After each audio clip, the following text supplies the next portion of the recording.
युद्ध विराम के उपरांत पाकिस्तान को चेतावनी के रूप में मैं अपनी एक रचना प्रस्तुत कर रहा हूँ। बबुआ अब के होई खेवैया, बबुआ अब के होई खेवैया, सर पर तोहरे चढ़ल बड़कवा, सर पर तोहरे चढ़ल बड़कवा, का करबा हे बिगड़ल भैया, बबुआ अब के होई खेवैया।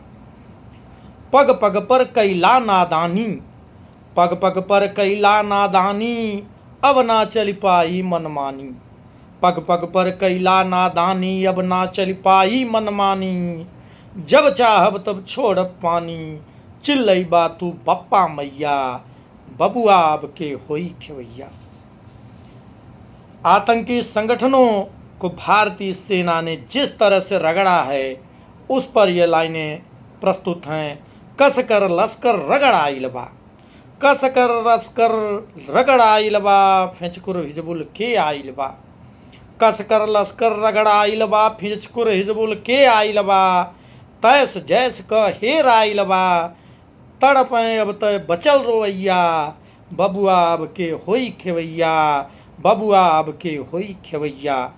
सिसकत बाटे रावलपिंडी, सिसकत बाटे रावलपिंडी, ड्रोन भयल बा भांजी टिंडी।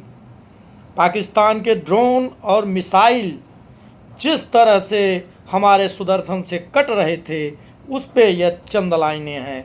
सिसकत बाटे रावलपिंडी, ड्रोन भयल बा भांजी टिंडी, कटल मिसाइल जैसे भिंडी, चलल सुदर्शन हाय रे दैया, बबुआ अब के होई खेवैया, चलल सुदर्शन हाय रे दैया, बबुआ अब के होई खेवैया, बबुआ अब के होई खेवैया।